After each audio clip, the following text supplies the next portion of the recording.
ஒரு நாளைக்கு 2 மணி நேரம் அந்த யூடியூப் சேனல்ல வரக்கூடிய விளம்பரங்கள பார்க்கணும்.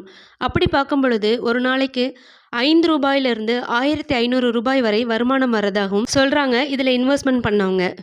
போலீஸ் தரப்புல எஃப்ஐஆர் ரிப்போர்ட்ல என்ன சொல்றாங்கன்னா, இந்த நிறுவனத்தின் மூலமா கொடுக்கப்படக்கூடிய ஆயுர்வேதிக் கேப்சூல்ஸ் எந்த விதமான மருத்துவரோட ஆலோசனையும் இல்லாம தான் கொடுக்கப்படுது. இதுக்கு ஹெல்த் டிபார்ட்மெண்ட்ல முறைப்படி எந்த விதமான பெர்மிஷனும் வாங்கலன்னு சொல்றாங்க.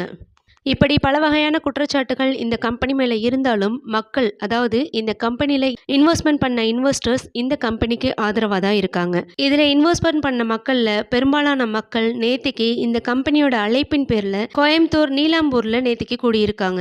இவங்க எல்லாரும் இந்த கேஸுக்கு அகைன்ஸ்டா ப்ரொடெஸ்ட் பண்ணியிருக்காங்க.